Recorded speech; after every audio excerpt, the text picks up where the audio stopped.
Praise the lord అండి. అందరికి కూడా ప్రభు నామములో వందనాలండి. ఉదయకాలం మనము ప్రార్థనతో ఈ యొక్క ఉదయకాలపు క్లాస్ మనం ప్రారంభించుకుందాం, ప్రార్థన చేసుకుందాం. మరి ఎవరైనా ఒకరు ప్రార్థన చేయండి. ప్రైజ్ లార్డ్ అండి. ప్రైజ్ ది లార్డ్ అండి. ఆనందరాజు గారు ప్రేయర్ చేయండి. ప్రైజ్ ది లార్డ్ అండి. నవీన్ గారు ప్రార్థన చేసుకుందాం. మహాపరిశుద్ధుడైన తండ్రి, నీకు స్తోత్రాలు చెల్లిస్తూ ఉన్నాం. ఉదయ కాలంలో ఓటీ క్లాస్ కోసం మమ్మల్ని సిద్ధం చేసినందుకు వందనాలు. మీ ప్రియ దాసుడు, మా ప్రియ సహోదరుడు డాక్టర్ జి పీటర్ గారిని బట్టి వందనాలు. నీ ఆత్మతో నింపి లెసన్స్ మీరు మాకు బోధించవలసిందిగా ప్రార్థన చేస్తూ ఉన్నాం. మమ్మల్ని అందరినీ కూడా మీ చేతులకు అప్పగించుకుంటూ మా హృదయాలు తెరిచి ప్రభువా నీ యొక్క వాక్యాన్ని, ఈ లెక్చర్ని సరిగా అర్థం చేసుకునే కృప అందరికీ దయచేయమని, మీరు మహిమ పొందమని యేసు నామములో ప్రార్థిస్తున్నాం తండ్రి. ఆమేన్. ఆమేన్. దేవుని నామానికి స్తోత్రం కలుగును గాక. దేవుని బిడ్డలారా, మనకి ఎగ్జామ్ రేపు 25th ఉంది కదండి. ఎగ్జామ్ గురించి అంత గుండె గాబరా పడొద్దు అని మీకు చెప్తా ఉన్నాను. ఎగ్జామ్ చాలా తేలిగ్గా ఉంటుంది. నేను చెప్పినటువంటి ఈ యొక్క లెసన్స్ ని మీరు రన్నింగ్ నోట్స్ చూసుకోగలిగినట్లయితే మీకు అన్ని క్వశ్చన్స్ మీకు వస్తాయి. ద అదర్ థింగ్ ఇస్, నేను ఈ ప్రాఫిటిక్ హిస్టరీని తర్వాత క్రానికల్స్ ని ఎగ్జామ్ చేశాను మీ వరకు. So questions will be only till the book of book. So ఈ విషయాన్ని కూడా మీరు గుర్తుపెట్టుకోవాల్సిందిగా మీకు మనవి చేస్తున్నాను. ఏమి టెన్షన్ పడేది ఏం లేదండి. It's a simple exam. మీ యొక్క మన ఎగ్జామ్లో ఏంటంటే మన యొక్క మెమరీ ఎంతవరకు ఉన్నది, ఎంతవరకు చదివింది మనం గ్రహించుకున్నాము అనేటువంటి ఈ విషయాన్ని టెస్ట్ చేయటం కొరకు. సో అంచేత డీటెయిల్స్ గా right the outline of Chronicles అని కానీ అట్లా నేను ఇవ్వట్లేదు. అవి మీకు ఆ అసైన్మెంట్ ఇచ్చాను. అవి మాత్రం మీరు ఒక నోట్స్ లో నేను పంపిస్తున్న అవుట్లైన్స్ అన్ని కూడా బుక్ ఆఫ్టర్ బుక్ మీరు చక్కగా అవుట్లైన్స్ రాయాలి. దాన్ని నేను ఖచ్చితంగా చూస్తాను. Right. So that's a different assignment all together. కానీ ఇప్పుడు ఈ యొక్క మిడ్ టర్మ్ ఎగ్జామ్స్ మాత్రం 10 క్వశ్చన్స్ ట్రూ ఆర్ ఫాల్స్ ఉంటాయి. 10 questions choose the right answer. Multiple choice లో నుంచి 4 చాయిసెస్ ఇస్తే అందులో ఒకటి మనం టిక్ చేయాలి. సో మీరు ఎక్కువ టెన్షన్ తీసుకోవద్దు. మీరు జస్ట్ నేను టీచ్ చేసినప్పుడు మీరు రాస్తున్నటువంటి I hope that your writing, you're having running notes. దాన్ని మీకు మళ్ళీ నేను అడగట్లేదు. Believing that you're writing the running notes. So నేను చెప్పిందంతా కూడా మీరు ఆ రన్నింగ్ నోట్స్ చూసుకోగలిగినట్లయితే that is good enough. Okay. మనము ఈ రోజున పొలిటికల్ హిస్టరీ పొలిటికల్ బుక్స్ మనం చూడటానికి ముందుగా లాస్ట్ క్లాస్ లో ఒమిషన్స్ ఇన్ హీబ్రూ క్రానికల్స్ గురించి మనం చెప్తూ ఆ యొక్క డిసిషన్, ఆ యొక్క ఏవైతే ఒమిట్ చేశారో వాటిని గురించినటువంటి ఆ యొక్క రిఫరెన్సెస్ మీకు ఇవ్వలేదు. Just for example one or two మీకు ఇవ్వడానికి ప్రయత్నం చేస్తాను. ఒకటి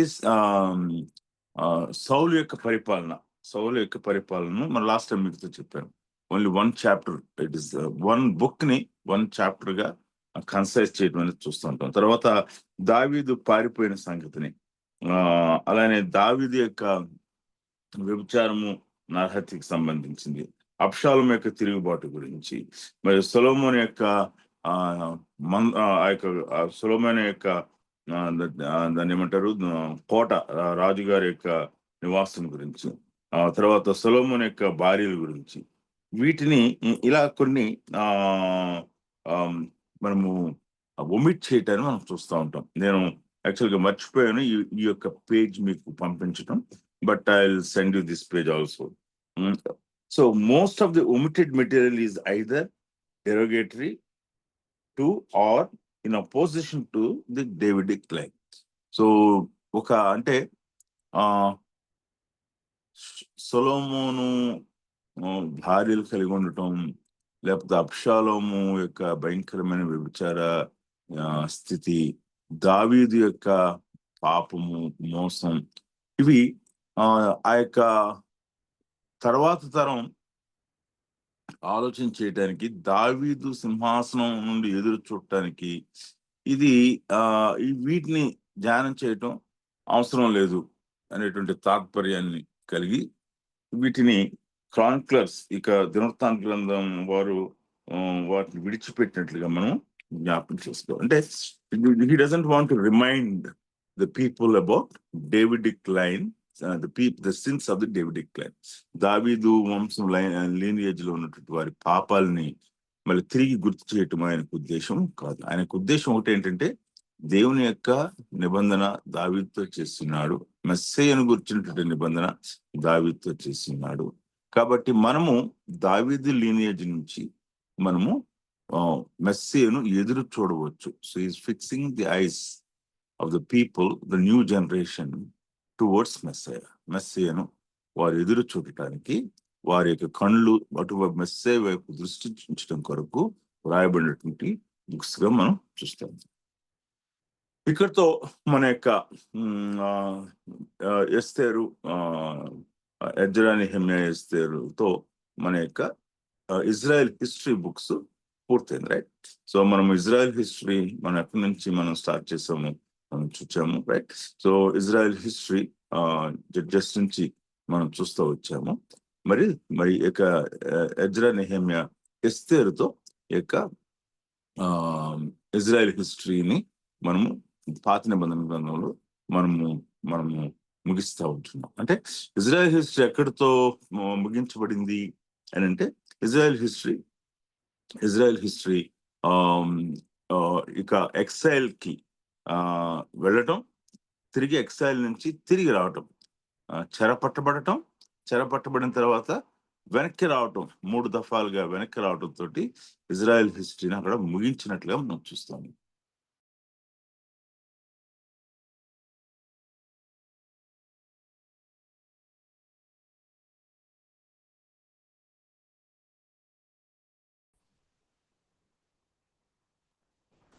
Am I audible?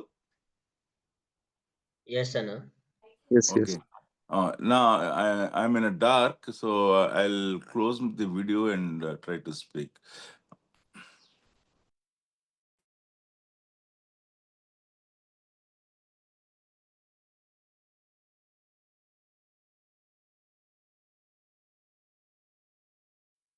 అన్న మీరు మ్యూట్ లో ఉన్నారు. Brother, 1 minute, brother. I'll try to bring something to see the book. Okay. Okay.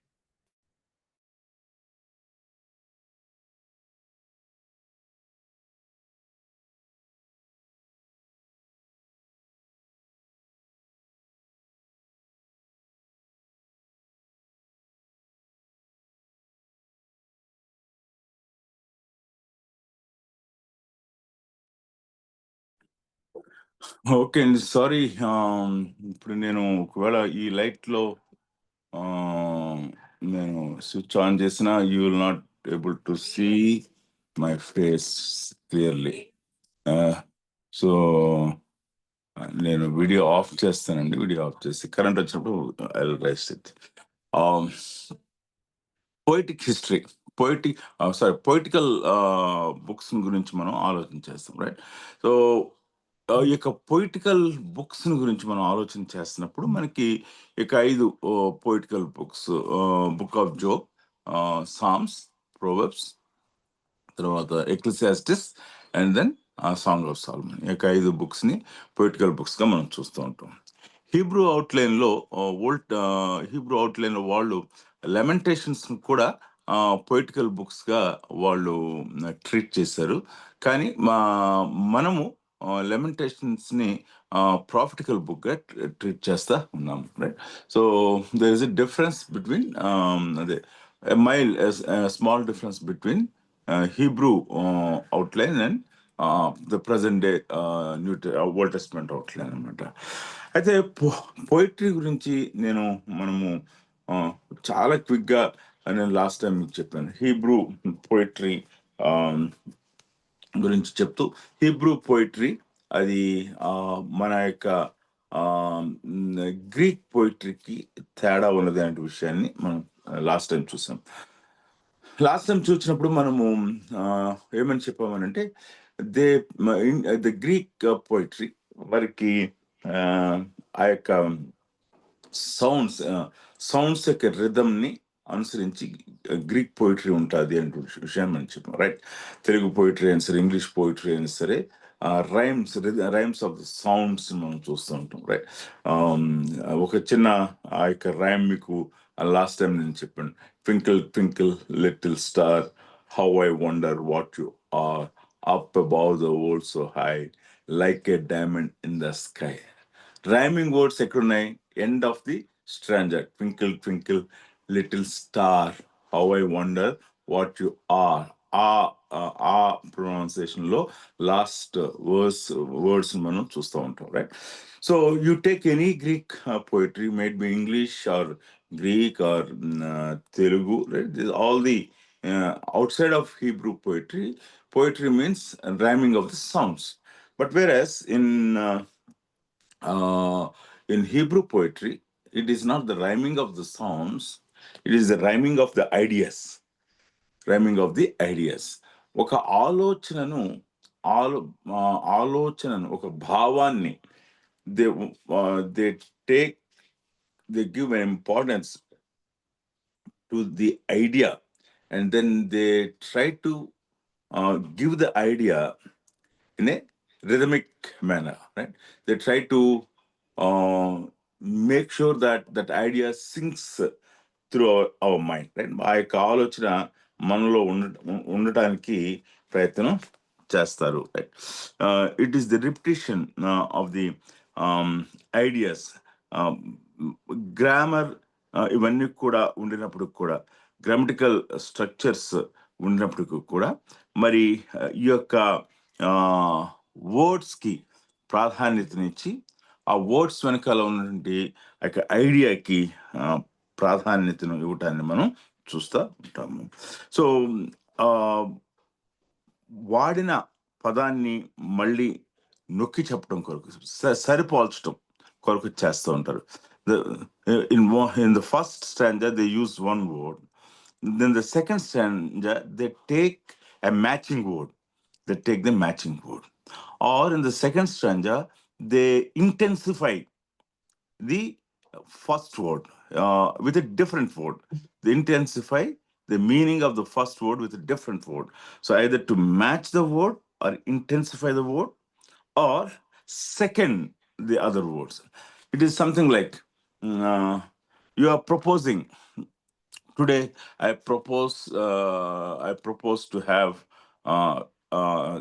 the class off అన్నాను అనుకున్నాను. I propose to have a holiday అన్నాను అనుకున్నాను. I proposed it, and మీరు క్లాస్లో 1 or 2 will say I second it అంటారు, right? మేము దాన్ని సమర్థిస్తున్నాము అంటారు, రైట్? అలానే హీబ్రూ పోయిటరీలో మొదటి స్టాంజాకు రెండో స్టాంజాకు ఉన్న సంబంధం చూసినట్లయితే, మొదటి స్టాంజాలో ఉన్నటువంటి పదాలు రెండో స్టాంజాలో పోల్చినట్టుగా ఉండొచ్చు, లేకపోతే మొదటి స్టాంజాలో ఉన్న పదాన్ని మరింతగా దాన్ని మ్యాగ్నిఫై చేయటం, దాని యొక్క భావాన్ని మరింతగా ఇంటెన్సిఫై చేయటం చూడొచ్చు. మూడవదిగా మొదటి పదం ప్రపోజింగ్ చేసినట్లుగా ఉన్నట్లయితే, ప్రతిపాదించినట్లుగా ఉండినట్లయితే, రెండవ పదం మరి అది సమర్థించినట్లుగా ఉంటుంది, రైట్? ప్రపోజింగ్ అండ్ సెకండింగ్ ఇట్ అనేటువంటి విషయాన్ని మనం చూస్తూ ఉంటాం, రైట్? ఇవి మనం హీబ్రూ ప్యారలలిజంలో మనం చూసేటువంటి, we call this as a parallelism of members. మనము హీబ్రూ పోయిటరీలో మనం చూసే విషయాలుగా మనం గుర్తుపెట్టుకోవాలి. 3 ప్రాముఖ్యమైన ప్యారలలిజమ్స్ కనిపిస్తూ ఉంటాయి. దానికన్నా ముందుగా ఒక చిన్న ఎగ్జాంపుల్ మనం చూద్దాం, okay? Genesis chapter 27,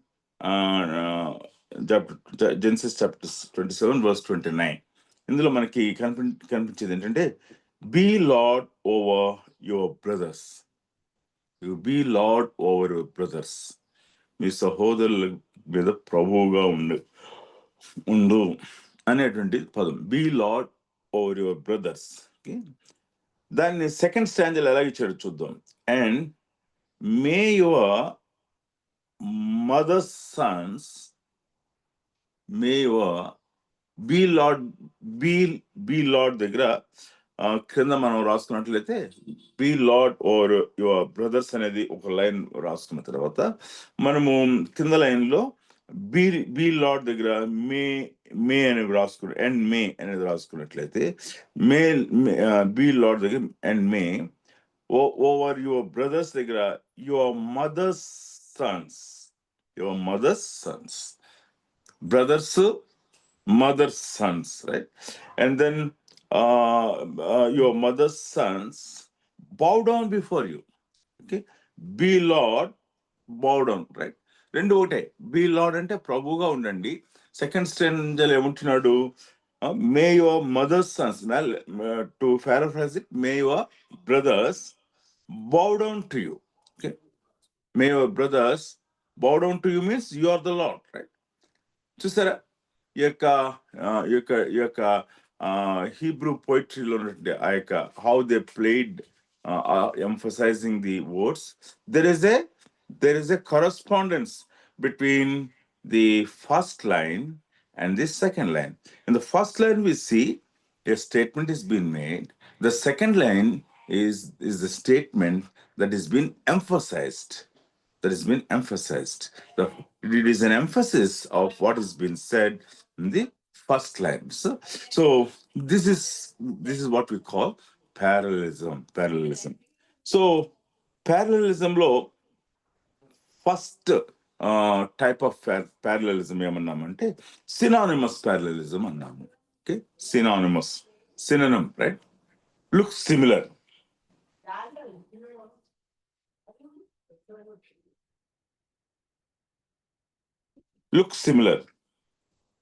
Synonymous parallelism, right? Psalm 103 verse 10. Psalm 103 verse 10, right? It says this: He does not deal with us according to our sins. Okay? He does not deal with us according to our sins. You can write it down. He does not deal with us according to our sins. మన పాపములను బట్టి మనకు ప్రతీకారము చేయలేదు. What is the second verse says? Nor repay us, does not deal అన్నాడు పైన. కింద ఏమన్నాడు? Nor repay us according to our iniquities. Sins కి సినానిమస్ వర్డ్ ఏంటి? ఇనిక్విటీస్ ఉపయోగించాడు.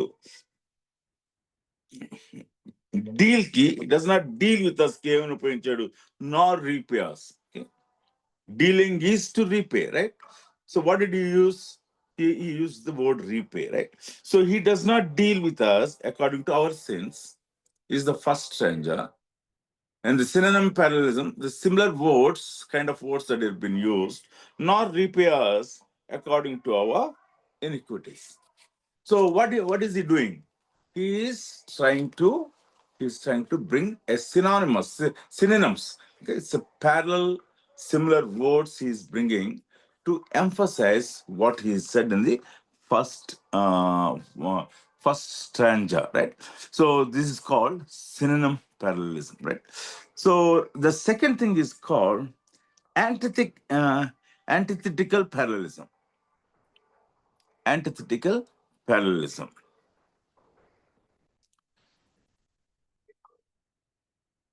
Trying to give the opposite, antithetical, to the first stanza, first line.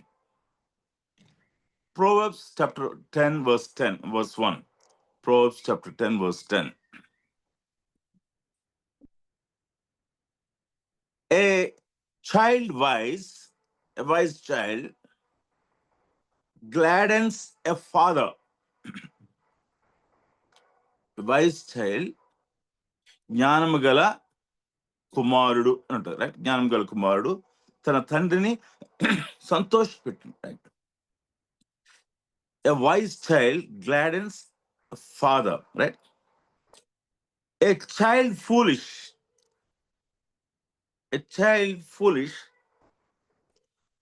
grieves his or her mother. బుద్ధిహీనురాలు తన తల్లికి దుఃఖం పుట్టించును, రైట్? జ్ఞానం గల కుమారుడు తన తండ్రిని సంతోషపెట్టును, బుద్ధిహీనులు తమ తల్లిని దుఃఖపరచును, రైట్? ఏం చేస్తున్నారు? Gladdens the father, grieve the mother, right? A wise child, a foolish child. So we see the opposites, right? So what is the meaning? What is the purpose of giving the opposite statement, opposite words? It is again to emphasize the first line. Then, so a wise child gladdens the father means a foolish child grieves his mother. Okay, so దీని ఏమన్నామంటే opposite words ని ఉపయోగిస్తూ, first word ని strengthen చేయటం కొరకు opposite words ని ఉపయోగిస్తూ వ్యతిరేకమైన భావం గల పదాలను ఉపయోగిస్తూ మొదటి స్ట్రాంజాన్ని సపోర్ట్ చేయటాన్ని ఏమన్నామంటే యాంటిథెటికల్ ప్యారలలిజం అన్నాము, right? The third one is in the parallelism of specifications.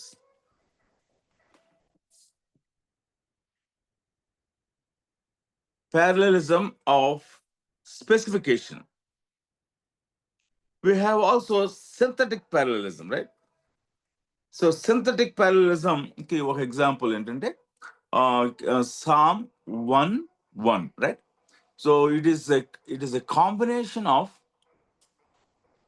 synonym parallelism and antithetical parallelism. The రెండిట్లు కలిపితే synthesis, right? Synthetic parallelism, right? So 3 విషయాలు చెప్పినాను, right? synonymous parallelism, antithetical parallelism, and then synthetic parallelism, right? So one best example, synthetic parallelism, Psalm 1 లో మనం ఏం చూస్తూ ఉంటాము? we see the synonymous statements and also antithetical statements and try to bring the meaning out of it, right? This is called synthetic parallelism. And the fourth one is parallelism of specifications, and then parallelism of specification. So Isaiah chapter 1, 16 and 17, right? Second part of this 16 and verse 17. ఇక్కడ మనం చూసేది ఏంటంటే parallelism of specifications లో it is more like they give a principle in the first line and then give an example to support the principle. Sir, can you repeat once, sir? Synonymous parallelism. Antithetical parallelism. Second one, okay. Yeah. Third, Synthetic parallelism, the third one. synthetic parallelism. Okay, sir. Yeah. Thank you. And the fourth one is parallelism of specifications, right? So here we see the principle. They give us the principle first, and then in order to support the principle, they give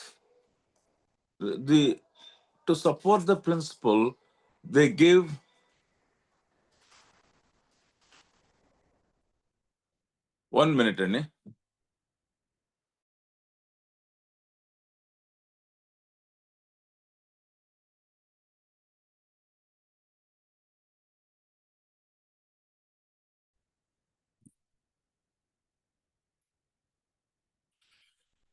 Sorry, Andy. Now, the parallelism of specification law, we see the principle is given in the first place.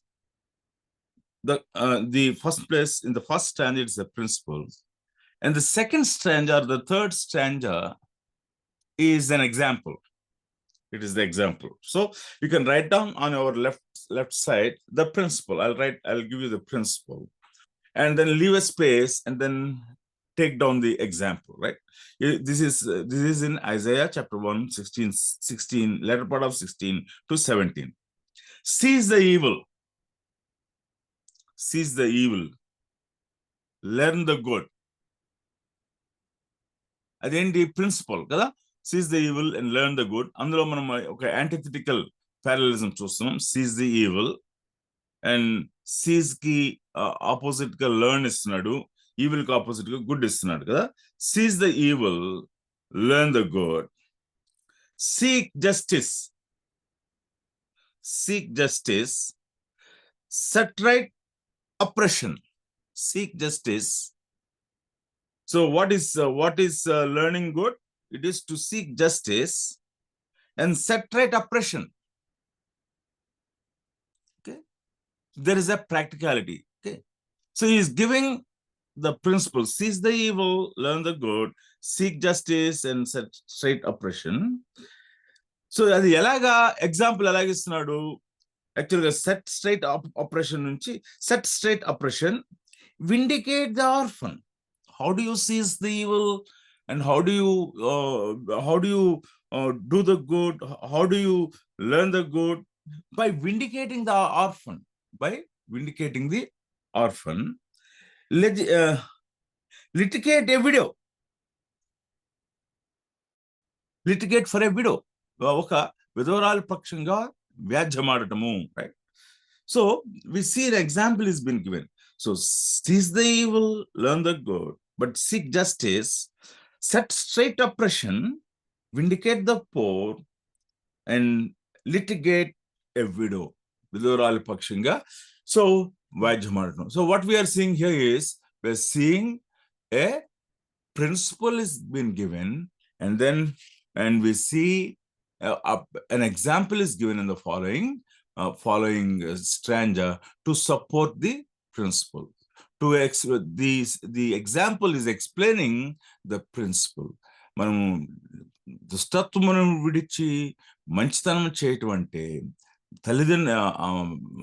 విధవరాల పక్షంగా వ్యాజ్యమాడటము, మరి అనాథల పక్షాన వారికి న్యాయము తీర్చటము అనే విషయాన్ని మనం చూస్తూ ఉంటున్నాము, రైట్? ఓకే, సో ఇవి మనము హీబ్రూ పోయిట్రీలో మనం చూసేటువంటి parallelisms. And how do you interpret poetry except for Book of Job? Other poetical books మనం ఎలా ఇంటర్ప్రెట్ చేస్తాము అని అంటే, there are simple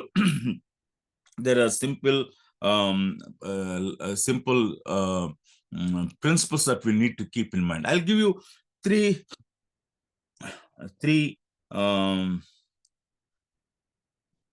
thoughts, right? Three principles. Number one, analyzing the passage. Analyze the passage. When you say analyzing the passage, it is not making it fragments. Okay? Passage ni విశ్లేషించడం అంటే passage ni ముక్కలుగా చేయడం కాదు, right? It is not fragmenting passage, right? దాని భావాన్ని తీసివేసి మనకు అవసరమైన దాన్నే తీసుకుని మిగిలిన దాన్ని విడిచిపెట్టడం కాదు. So we have already seen that we've been seeing that in our hermeneutic principles. We take the whole passage for analysis, for observation, right? So the first principle is analyzing the passage, right? Analysis is not fragmentation. That's a warning that is given, right? Analyze the passage. Rendavadi, the second principle is recognizing poetic figures of speech. Okay? Poetic figures of speech. Recognize the poetic figures of speech. So Hebrew poetic figures of speech ni మనము ఆ యొక్క symbols ని మనము అర్థం చేసుకోకపోతే మనము దానికి మన యొక్క మీనింగ్ ని మనము ఆపాదించినట్లయితే మనకి వచ్చే సమస్య ఏంటంటే we make a wrong interpretation. బబులోను చెరలో ఉన్నప్పుడు మమ్మల్ని పాట పాడమని అడిగారు. ఓకే, అన్యుల దేశంలో మేము ఎలా పాట పాడతాము, రైట్ అని తమ పసిపిల్లలను బండకి వేసి కొట్టువాడు ధన్యుడు, రైట్. అక్కడ ఒక ఫిగర్ ఆఫ్ స్పీచ్ ఇస్తున్నాడు. ఆ ఫిగర్ ఆఫ్ స్పీచ్ ఏంటి? తమ పసిపిల్లలను బండకి వేసి కొట్టువాడు ధన్యుడు అని చెప్తున్నటువంటి ఆ యొక్క దానికి అర్థం ఏంటి? ఆ యొక్క బబులోను వారి మీద పగ తీర్చుకునేవాడు ధన్యుడు. బబులోనికి వ్యతిరేకంగా బబులోని మీద పగ తీర్చుకునేవాడు ధన్యుడు. అక్కడ ఒక ఫిగర్ ఆఫ్ స్పీచ్ ఉపయోగించాడు, రైట్. దాన్ని మనము ఆ కాంటెక్స్ట్ లోనే ఇశ్రాయేలు ప్రజలు బబులోనులో పొందుతున్న ఆ శ్రమలను వారు గుర్తు చేసుకుంటూ మరి వారు ఎంత శ్రమ పెడుతున్నారంటే వారి పసిపిల్లల్ని చంపితే బెటర్, ఎందుకంటే the next generation will be spared. He used a figure of speech to express the vengeance that he had, that the vengeance that he had, the zeal to execute justice was there in his heart. So దాన్ని మనము అనేక రీతిలుగా మనం interpret చేస్తూ ఉంటాము. That's not correct, right? So in the whole context it is about the vengeance. Whoever takes vengeance against Babylon is the blessed one అని చెప్తా ఉన్నాడు. దానికి మనం ఒకసారి పసిపిల్లలు వేసి బండ కొట్టువాడు ధన్యుడు అంటే ఆ బండ క్రీస్తు, పసిపిల్లలు అంటే మన పాపములు, బండకు క్రీస్తు అనే బండ కొట్టాలి. That's wrong interpretation, right? కొంతమంది పసిపిల్లలు అంటే చిన్న చిన్న పాపాలు అని చెప్పరు, రైట్? దాన్ని బండకి వేసి కొట్టువాడు, that's also wrong, right? It's only simply talks about the vengeance, right? So అంచేత మనము recognizing the poetic figures of speech మనము గుర్తుపెట్టుకోవాలి. The whole poetic literature of Hebrew is full of figures of speeches, full of symbols అన్నమాట.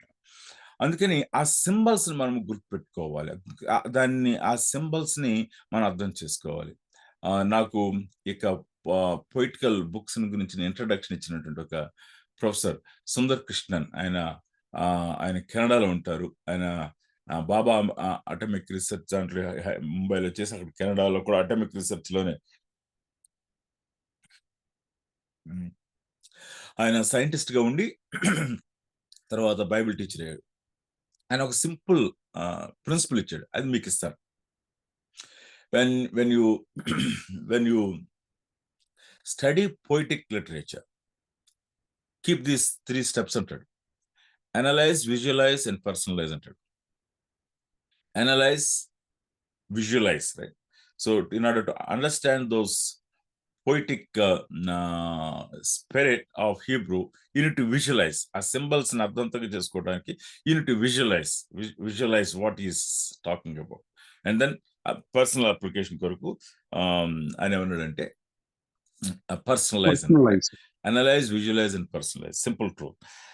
And the third one, interpretation of Hebrew poetry, analyzing the passage, recognizing the poetic figures of speech. And the third thing is retaining the beauty of expressions. Retaining the beauty of expressions.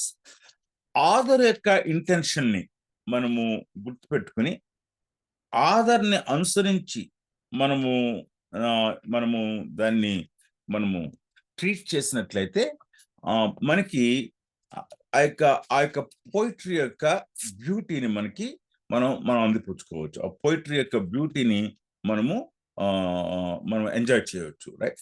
So అంచేత మనకు ఇది చాలా ప్రాముఖ్యమైనది. అది ఏమిటంటే poetical బ్యూటీని retain చేయటం, మన యొక్క కన్వీనియన్స్ కొరకు మనము మనముగా మన అర్థాన్ని దానికి ఇవ్వటం కాదు, కానీ మన కన్వీనియన్స్ కొరకు మనం దాని మీనింగ్ పాడు చేయటం కాదు, కానీ we have to retain the poetical beauty అనే విషయాన్ని మనము గుర్తుపెట్టుకోవాలి, రైట్? సో ఇది మనము ఇంట్రడక్షన్ గా మనం చూసేటువంటిది దేని గురించి అంటే హీబ్రూ పొయిటికల్ లిటరేచర్ యొక్క స్ఫూర్తిని గురించి మనం చూస్తూ ఉన్నాము, రైట్? సో హీబ్రూ పోయిటరీని మనం చదివేటప్పుడు మనము మిగిలినటువంటి పోయిటరీ లాగా కాకుండా, లేకపోతే హీబ్రూ యొక్క ప్రోజ్ లాగా కాకుండా, హీబ్రూ నేరేటివ్స్ లాగా కాకుండా, we study it in the spirit of Hebrew poetic order. Hebrew poetical ఆర్డర్లోనే మనం చదువుతానికి మనము ప్రయత్నం చేస్తాము, రైట్? సో దీంట్లో ఏమైనా క్వశ్చన్స్ ఉన్నాయండి?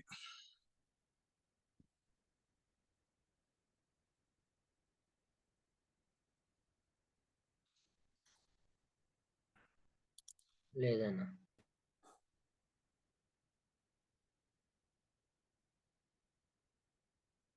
Looks like rapture took place and I'm left alone.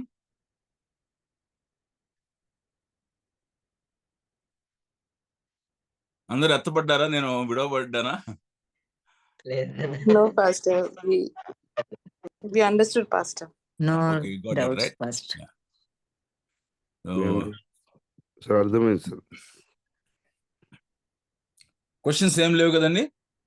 ఉంటే చెప్పండి. లేవు పాస్టర్ గారు. ఓకే. పోర్షన్ ఎక్కడి వరకు పాస్టర్ గారు? అదొకటే రూత్ డౌట్. అండి, ఓకే రూత్ వరకు ఆంటీ, ఓకే, ఎగ్జామ్ రూత్ వరకు. Thank you. అంటే సార్ ఇప్పుడు మనము ప్రతి ఎస్ బ్రదర్ నవీన్. ఇప్పుడు ఓటీలో ఉన్నటువంటి ప్రతి ఆ యొక్క చాప్టర్స్ ని హీబ్రూ పర్స్పెక్టివ్ లోనే మనం అర్థం చేసుకోమంటున్నారా? అవును సార్. ది ఆథర్స్ ఇంటెన్షన్ మనం we take that as the first consideration. మనం ఎలా అర్థం చేసుకుంటున్నాం అనేది కాదు, ఇది ఏ ఉద్దేశం చేత ఆథర్ ఇలా రాశాడు అనేటువంటి భావన. సో అంటే నా ఉద్దేశం ఏంటంటే, ఇప్పుడు ప్రజెంట్ మేము సాంగ్ ఆఫ్ సాలమోన్ ని చూస్తున్నాము. ఈ సాంగ్ ఆఫ్ సాలమోన్ లో ప్రతి మాటని మేము ఏం చేస్తున్నాం అంటే ఇంటర్ప్రిటేషన్, అప్లికేషన్ జీసస్ ని వధువు సంఘంగా పోలుస్తూ చెప్తున్నాము. సో అది ఆ ఇంటర్ప్రిటేషన్ కరెక్టే అంటారా? నేను అంటే మీరు పర్సనల్ గా నన్ను అడిగితే నేను ఆ ఇంటర్ప్రిటేషన్ ని యాక్సెప్ట్ చేయను బ్రదర్. అంటే మనకి న్యూ టెస్ట్మెంట్ లో అంటే చర్చ్ని బ్రైడ్ తో పోల్చారు కాబట్టి దాన్ని ఆధారంగా చేసుకుని మనము ఓల్డ్ టెస్ట్మెంట్ లోని సాంగ్ ఆఫ్ సాల్మన్ ని మనము చర్చ్ అండ్ క్రైస్ట్ కి మనం అప్లై చేస్తున్నాం. అవును. కానీ అలా చేయటం వల్ల మనకి కొన్ని థియలాజికల్ ఇష్యూస్ ఉన్నాయి. ఇప్పుడు సింబల్స్ గురించి మనం ఆలోచన చేసినట్లయితే I will give you few thoughts. ఇంతకుముందు హీబ్రూ పొయిటికల్ సింబల్ గురించి చెప్పాం కదండి. సింబల్ యొక్క ఉద్దేశం ఏంటంటే ఏదైతే చెప్పారో దానికి సింబల్స్ గివ్స్ పవర్ అన్నమాట. So symbols gives power, symbols gives emphasis, symbols emphasises, right? And symbols gives the deeper meaning. Symbols accelerate the emotions. Right? And symbols give the kind of descriptions, right?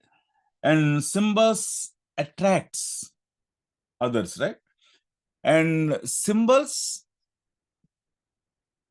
establishes a thought pattern. Symbols establishes a thought pattern. That is the purpose of symbol. Song of Solomon.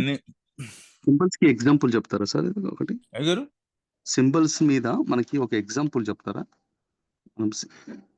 Bible మనం ఉపయోగించింది సింబల్సే కదా. ఇప్పుడు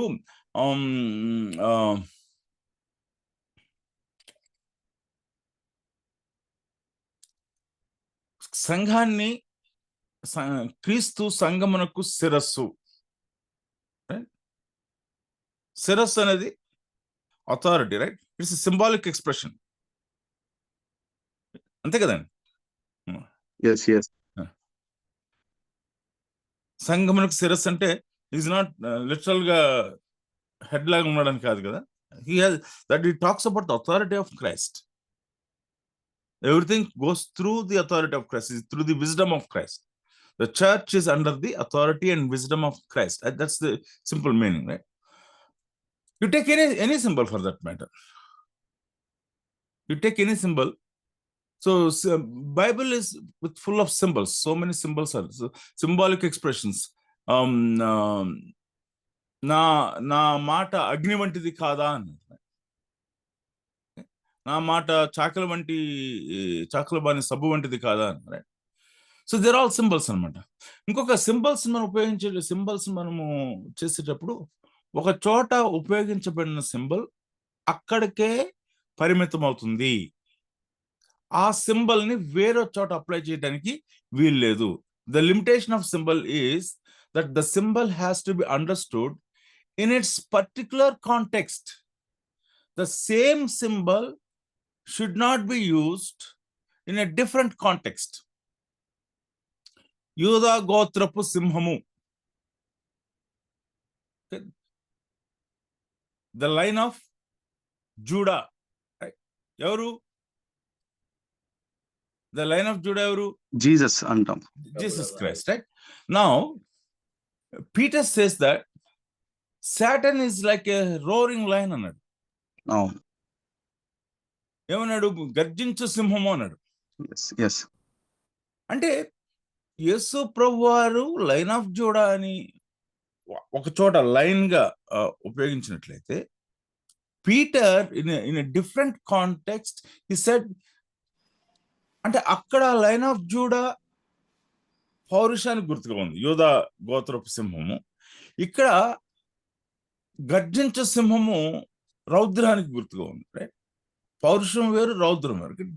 it is ready to devour, ఎవరిని మృంగుదామా అని గర్జించు సింహం వల్ల తిరుగుచున్నాడు, right? The same symbol but apply to two different opposite characters అన్నమాట, రైట్? సో అంచేత symbols carry meaning. It establishes a thought pattern, it gives a deeper meaning, and it emphasizes the meaning, but at the same time symbols have a limited purpose. Okay? Symbols ki పరిమితమైనటువంటి ఆ పరిధుల్లోనే ఆ symbol మనం అర్థం చేసుకోవాలి, right? Song of salmon నేను ఏసీటీసీలో బీడీ చదువుతున్నప్పుడు నాకు ఈ assignment ఇచ్చినప్పుడు నేను అసైన్మెంట్ రాశాను. ఆ సమయంలో ప్రొఫెసర్స్ కూడా దే బిగిన్ టు అప్రిషియేట్. నాకు ఓటీ ఆ సమయంలో ఎవరు టీచ్ చేశారు, నాకు యేసరత్నం గారు అనుకుంటా. So appreciated what I have written, different theories on the interpretation of song of Solomon చెప్తూ, నేను I said this is not for the church and Christ, this is from the author's perspective, this is a love story, a covenant relationship ఉండే love story గురించి ఇది వ్రాయబడ్డది. We see attraction in the Song of Solomon, and we see the women and men's psychology, and we see the conflict in that love story, and then conflict resolution, and then maturity. ఈ covenant relationship లో ఉండేటువంటి attraction ని, understanding men and women సైకాలజీని తెలుసుకుంటాం. తర్వాత ఆ conflict resolution తర్వాత మెచ్యూరిటీలోనికి ఎదగటం. ఈ యొక్క 4 or 5 ఇంపార్టెంట్ థీమ్స్ ని I understood from the song of Solomon. So అంచేత నేను సాంగ్ ఆఫ్ సాల్మన్ తీసుకునేటప్పుడు I take it as a literal, not for the church.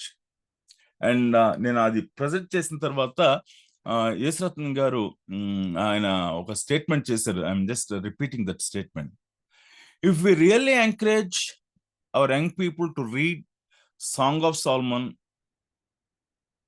the unmarried young people to read Song of Solomon. Now what he said, I will never forget that. I was not even married then. And he said, our young people will keep the purity of sex and they'll get out of the perversion of the sex. రెండు విషయాలు చెప్పాడు ఆయన. మన యవనస్తులు ఆ purity of love గురించి song of Solomon నుంచి అర్థం చేసుకుంటే, వాళ్ళు సెక్స్ యొక్క ప్యూరిటీని గుర్తెరుగుతారు. They will keep themselves for the purity of sex, and then they will come out of the perversion, all the perversion that is there outside. So అంచేత the authors, the author of Song of Solomon is not church. That is not there in his mind. That is not even there in the mind of our Lord Jesus Christ.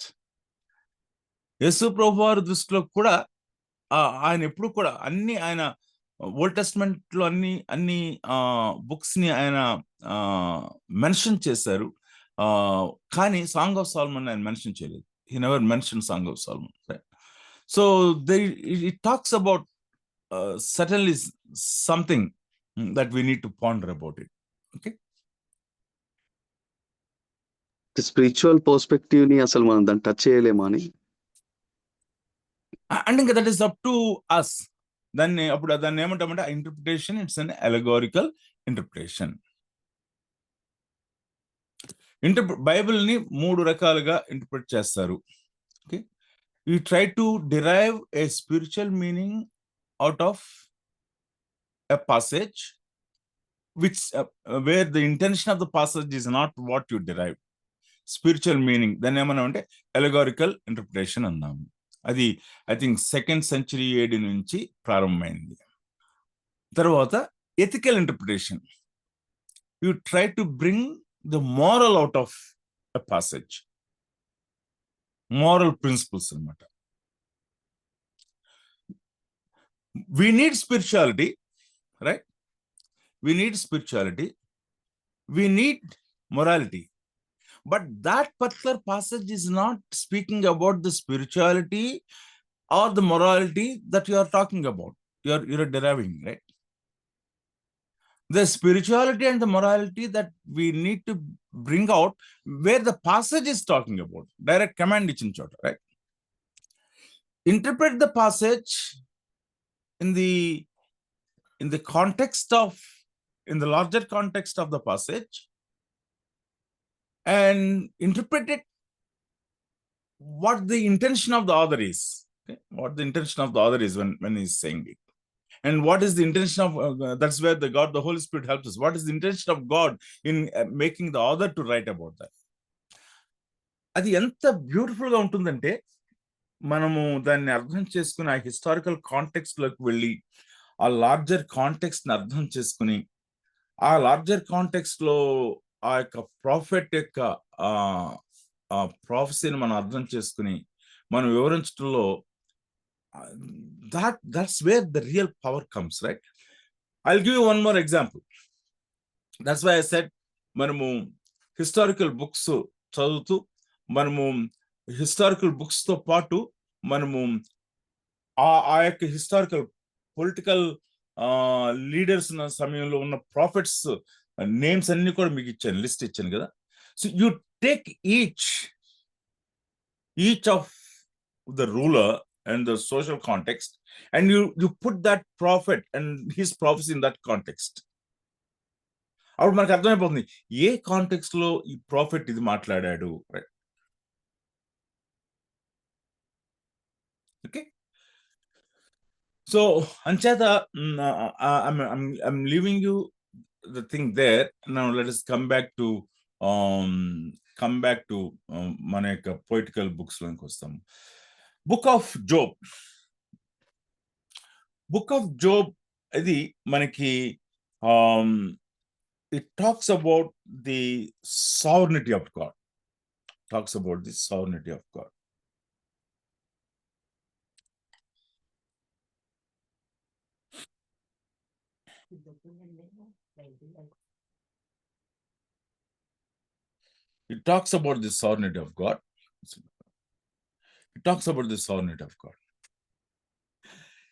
Book of Job లో మనకి కనపడేది ఒక ప్రాముఖ్యమైన విషయం ఏమిటి అంటే, dynamic experience నుంచి experience లో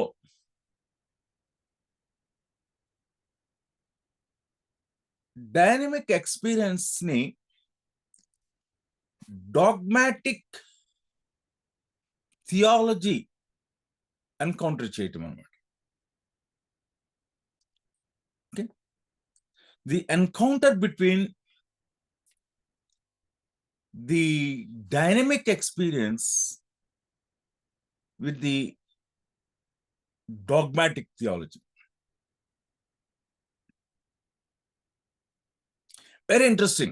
I am making a very interesting statement. Job had an experience. It is not an experience that is confined to himself. This is an experience that everyone had seen. Job యొక్క dynamic experience ఏంటి? He was a man of God. He was man known as righteous. He was a man who was fearing God. He not only feared God, he feared sin.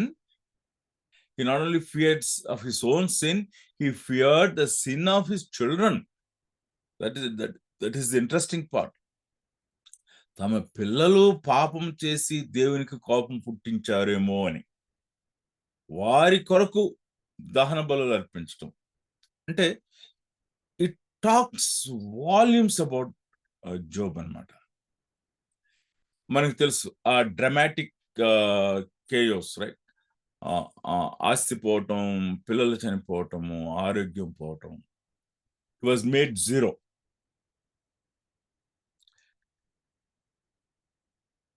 This was a public demonstration. Job going through all the sufferings, Job's righteousness was a public demonstration. Job's righteousness and Job fearing God was a public demonstration. God blessing him bountifully was also a public demonstration. And then Job losing everything was also a public demonstration. Job losing everything was also a public demonstration. ఈ Job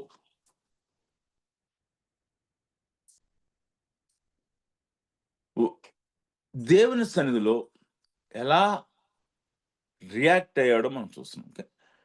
Job's spirituality, even he lost everything మనకు కనిపిస్తూ ఉంటుంది. ఆయన భార్య ఆయనను దేవుణ్ణి శపించి చచ్చిపోమని చెప్పినప్పటికీ కూడా ఆయన భార్యను ఆయన గద్దించడాన్ని మనం చూస్తూ ఉంటాం. God rebuking Job's wife.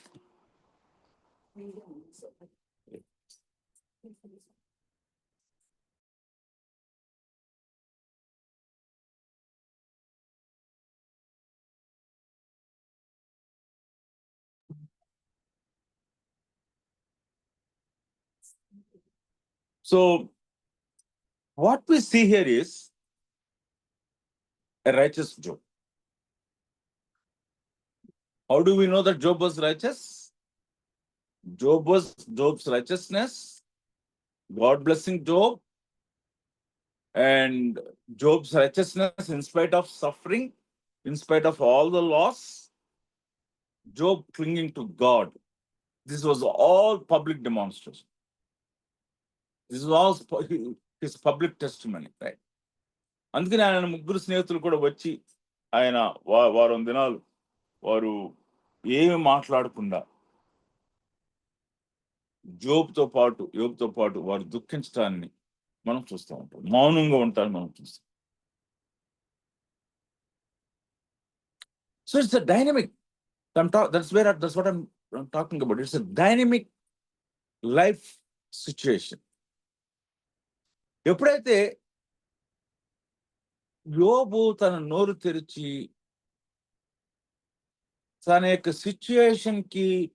Situation నాకు అర్థం కాలేదు, and Job's death wish, chapter 3లో జోబ్స్ డెత్ విష్ కనిపిస్తుంది.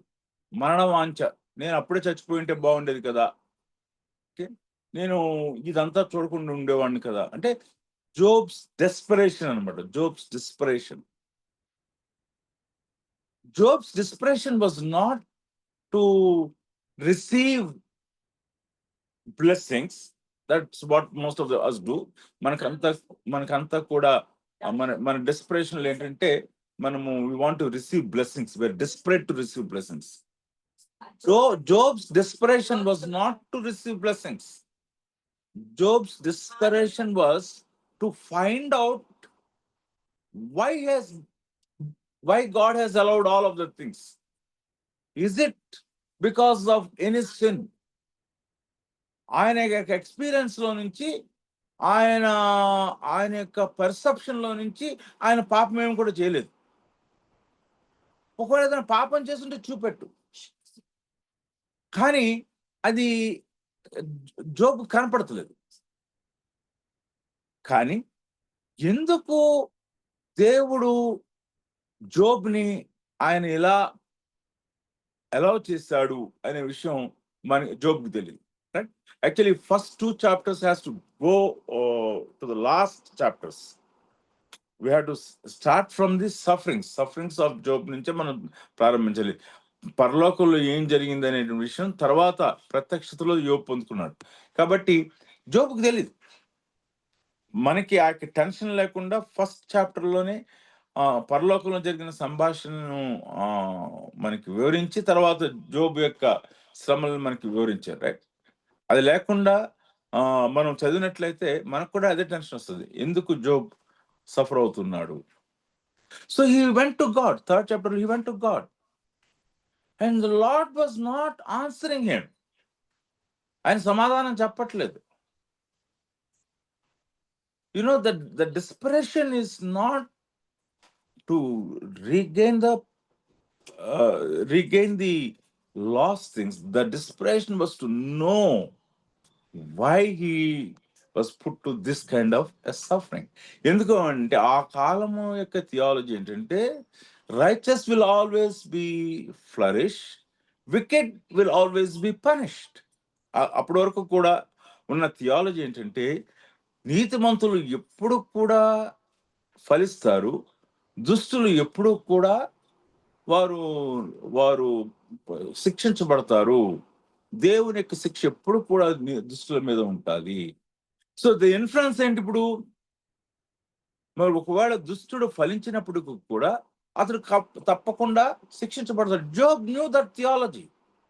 సో ఇప్పుడు సడన్ గా అంతా కూడా తీసివేసి, పిల్లలను తీసివేసి, ఆరోగ్యం తీసివేస్తే he has to reconcile his dynamic life situation with the then existing theology, their understanding of God, their understanding of God's dealings.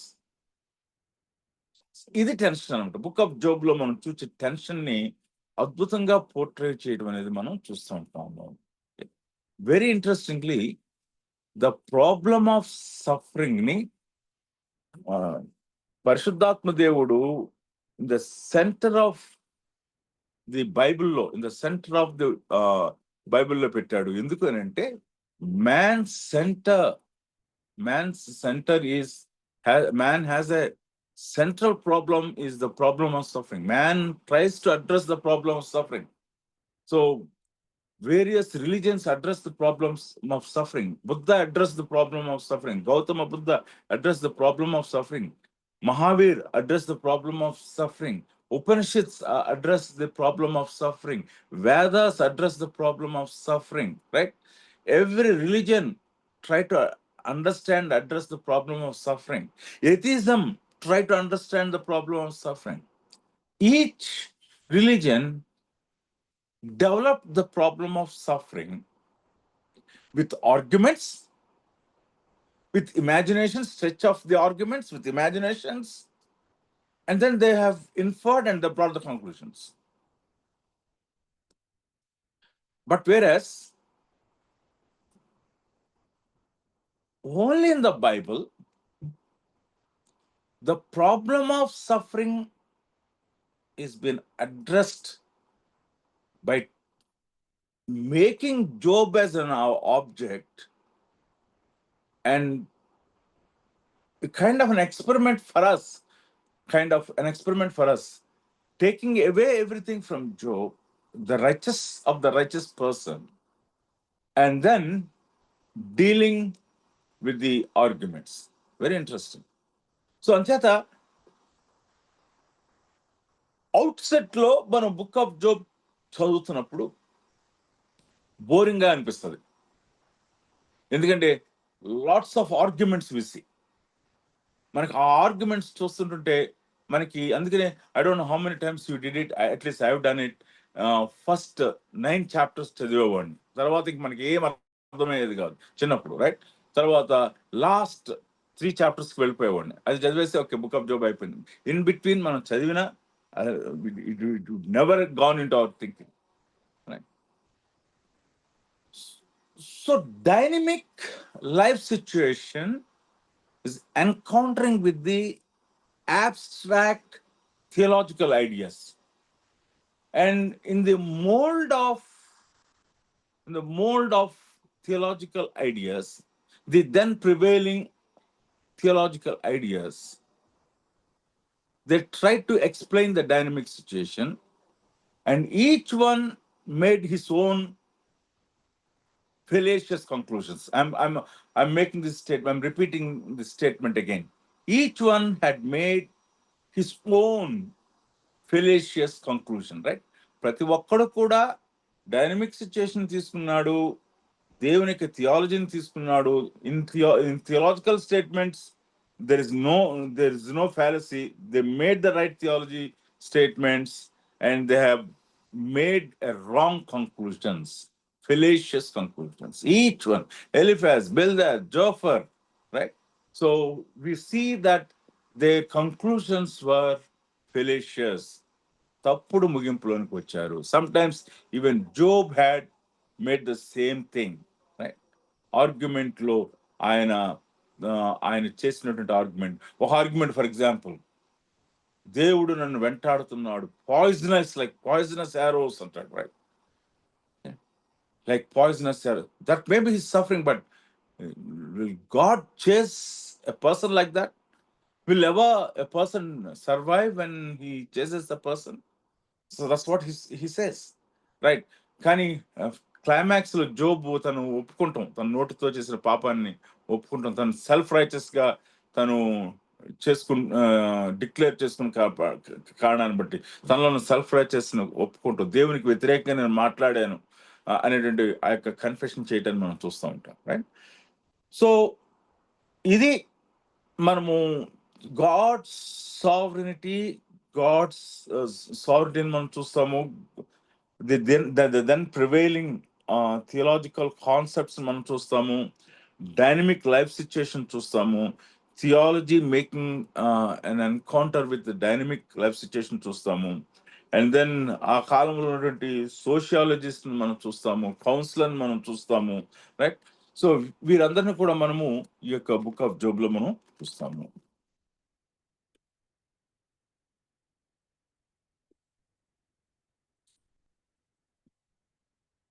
So ఈ కాంటెక్స్ట్ లో బుక్ ఆఫ్ జోబ్ ని మనం చదువుతాము. బుక్ ఆఫ్ జోబ్ యొక్క is it a poetry, classified as a poetry? Is it the real happen story, or is it kind of drama అనేటువంటి విషయాన్ని మనం చూడబోతా ఉన్నాం, రైట్? ఈ యొక్క బుక్ ఆఫ్ జోబ్ యొక్క అవుట్లైన్ ఈ రోజున, అంటే బ్రాడ్ అవుట్లైన్ మనం మీకు మరి లైఫ్ లాంగ్ గుర్తుపెట్టుకునేటువంటి అవుట్లైన్ ని మీకు ఇచ్చి మనము క్లోజ్ చేసుకున్నాం. బుక్ ఆఫ్ జోబ్ లో మనకి ఫస్ట్ 2 chapters మనకి కనపడేది, ఫస్ట్ 2 chapters మనకి కనపడేది ఏంటంటే ఇంట్రడక్షన్, ప్రోలాగ్ కింద మనం చెప్పవచ్చు. Okay, introduction, right? 3rd chapter నుంచి 37th chapter వరకు కూడా dialogue. First 2 chapters is more of introduction and monologue. 3rd to 37th chapter, it's dialogue. ముగ్గురు స్నేహితులు, యోబు యొక్క ముగ్గురు స్నేహితులు, Eliphaz, బిల్దాద్, Zophar. Eliphaz, Bildad, Zophar, right?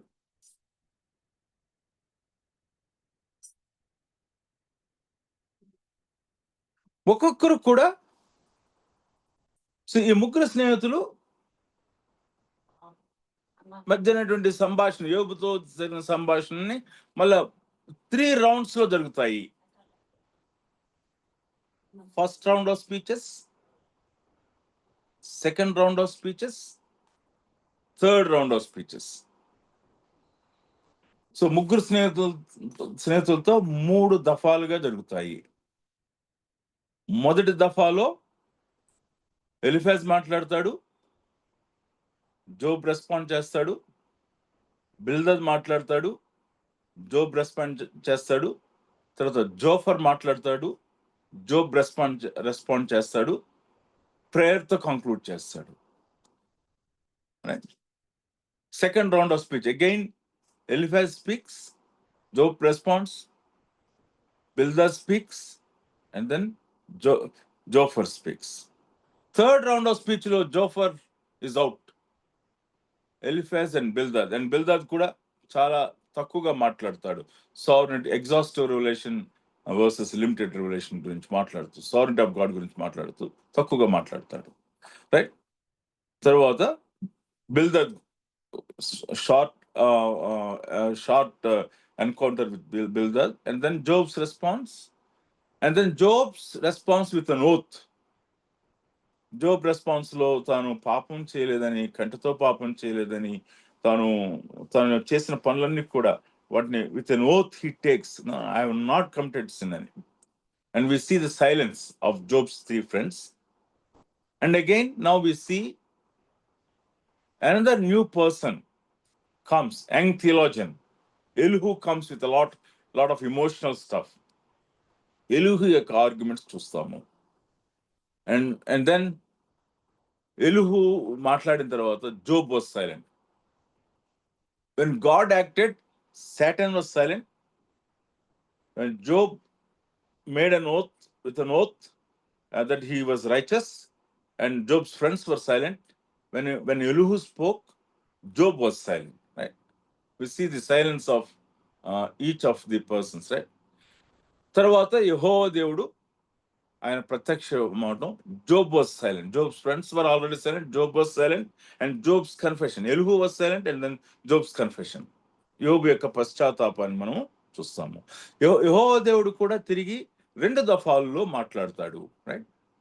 2 rounds of speeches. Elihu, Job's 3 friends, 3 rounds of speeches. Job's 3 friends, 3 rounds of speeches. Elihu's 3 rounds of speeches. And then God's 2 rounds of speeches. రెండు దఫాలుగా ఆయన argue చేయటం అనేది మనం చూస్తూ ఉంటాము, right? So 42nd chapterలో Job యొక్క confession ని మనం రిపెంటెన్స్ ని చూస్తాం. 2 విషయాల్లో జోబు పశ్చాత్తాపడతాడు.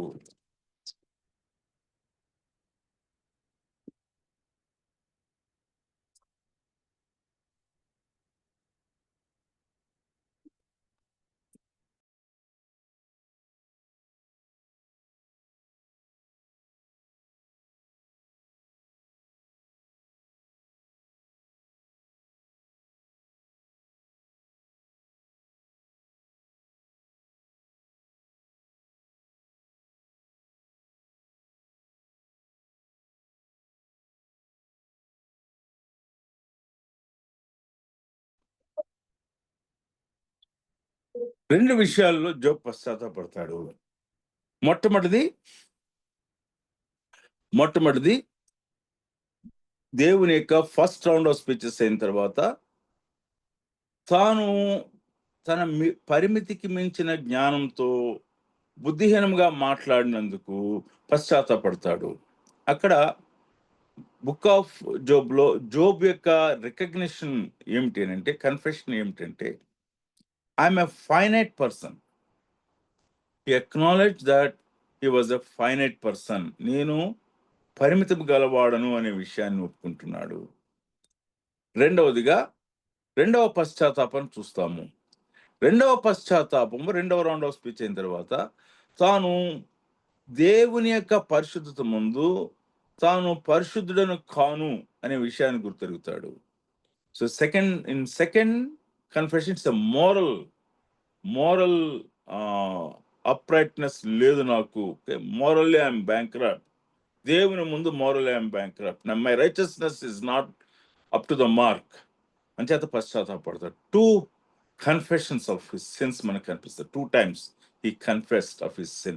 One is acknowledging his finiteness, second thing is acknowledging his fallenness. ఆయన పడిపోయిన స్థితిని ఒప్పుకున్నాడు. తర్వాత 42nd chapter verses 7 to 17 is restoration మనం చూస్తా ఉన్నాం, రైట్?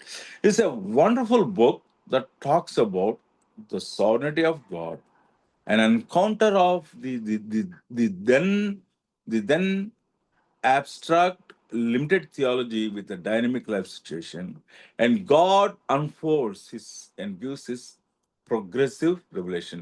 ఆయన తన యొక్క ప్రత్యక్షతలో నుండి ఆయన మనకి ఇంకొంత వెలుగును ఈ యొక్క మానవుని యొక్క జీవితానికి సంబంధించి, పరలోకానికి భూలోకానికి ఉన్న సంబంధాలను గురించి, మరి దేవుని యొక్క సార్వభౌమత్వాన్ని గురించి, దేవుని యొక్క పరిశుద్ధతని గురించి ఆయన మరింత ఎక్కువగా మనకు అన్ఫోల్డ్ చేయటం అనేది మనం చూస్తూ ఉంటాం, right? So this is book of Job. It is to remember the book of Job, is to remember that book of Job is a book that addresses the problem of suffering, and then the questions raised by Job and his friends are legitimate, and then the answers most of the time are futile, but the answers given by God himself are the answers for the problem of suffering. Problem of suffering ni ఏ ఒక్కరూ అర్థం చేసుకోవాలన్నా from the lens of book of Job నుంచి అర్థం చేసుకున్నప్పుడు they will find the meaning for the problem of suffering అనే విషయాన్ని గుర్తుపెట్టుకోవాలి, right? So నేను ఈ యొక్క బుక్ని ఆల్మోస్ట్ 10 years బైబిల్ కాలేజ్లో, భారత్ బైబిల్ కాలేజ్లో టీచ్ చేశాను. 9 years బైబిల్ కాలేజ్లో, ఒకసారి 2 సార్లు కేర్ కౌన్సిలింగ్ ఇన్స్టిట్యూట్లో టీచ్ చేశాను. I tell one story that is one common thing, but in every year that had happened. ప్రతిసారి కూడా అంటే అన్టోల్డ్ యాగినితో ఉన్నటువంటి స్టూడెంట్స్ క్లాస్లో ఉంటారు. ప్రతిసారి కూడా బుక్ ఆఫ్ జోబ్ టీచింగ్ అయిన తర్వాత 40 hours of teaching, it was 40 hours of teaching, book of Job teaching అయిన తర్వాత ప్రతిసారి కూడా from every class that I taught for about more than 10 years, students used to come. కొంతమంది suicide ఆ యొక్క టెండెన్సీతో ఉన్న వాళ్ళు వచ్చేవారు, కొంతమంది దేవుడు లేడు అనేటువంటి థాట్స్ చేస్తున్న వాళ్ళు వచ్చేవారు, కొంతమంది ఆ యొక్క డిస్ప్రెషన్లో ఉండి డిప్రెషన్ గుండా వెళ్తున్న వారు వచ్చేవారు. ప్రతిసారి కూడా వాళ్ళు వచ్చి చెప్పిన సాక్ష్యం ఏంటంటే, through the study of the book of Job, my spirits were elevated. ఆత్మీయంగా నేను మరి హెచ్చించబడ్డాను అనేటువంటి సాక్ష్యాన్ని ప్రతి క్లాస్లో at least 1 or 2, at least 2 people, even sometimes more ఉండేవారు, రైట్? సో అంచేత even for today the book of Job is the book that needs to be preached in our churches, that needs to be given to our young people, and we need to take the book of Job at a higher value. మనం దాన్ని paraphrase చేసి simpler వర్డ్స్లోకి మనము దాన్ని translate చేసి మనం ఇవ్వగలిగినట్లయితే మరి problem of suffering address చేయటంలో the best book is book of Job, right? So ఇక్కడితో మనము ఈరోజు క్లాస్ని మనం ముగిస్తామండి. So when we come back next Thursday, and we will continue from book of Job. ఇది historic book, mythical book, who is the author of this book, and అనే విషయాన్ని each round of speech లో ఉన్నటువంటి ఆ theological significance ఏంటి, 3 round of speeches లో ఉన్నటువంటి theological significance ఏంటి, ఎలుహు స్పీచెస్ లో ఉన్న థియలాజికల్ సిగ్నిఫికెన్స్ ఏంటి, వీటిని గురించి ఆ యొక్క స్పెషల్ రెవల్యూషన్స్ లో why did God raise so many questions, what does it signify అనేటువంటి విషయాలు, వాటిని గురించి మనము నెక్స్ట్ క్లాస్లో మనం చూస్తాము. సో ఇక్కడితో మనం ఈరోజు క్లాస్ ముగించుకుందాం. Any questions, right?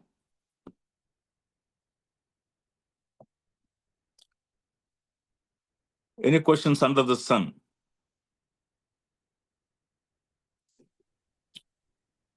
Any questions about exam? Sir మళ్ళీ రిపీట్ చేస్తారా సార్? ఎక్కడి నుంచి ఏ చాప్టర్ నుంచి ఎక్కడి వరకు, ఏ బుక్ నుంచి ఏ బుక్ వరకు? జెన్సిస్ నుంచి రూత్ వరకు నేను చేస్తున్నానండి. Okay, Genesis to Ruth. Okay, నేను ప్రాఫిటికల్ బుక్స్ నేను ఇస్తలేదు, right? So prophetical history books ని ఇస్తలేదు, రైట్? సో అది నెక్స్ట్ ఎగ్జామ్ కొరకు నేను దాన్ని ప్రిజర్వ్ చేస్తున్నాను. Okay, 10 questions sir? 10 true or false questions, okay, 10 multiple choice questions. If you can listen the teachings again, or if you can read your running notes, whatever I said, if you have written it and you read it, I think you will answer it, right? I'm not going in depth of it, but I'm trying to find out through this midterm exam how you have taken my teachings, right? That's the whole idea. Okay, so we are done, Andy. We'll continue to pray for Dr. John Kunchum Garu, and we'll pray for your exams also. So over to you, Dr. John Kunchum Garu.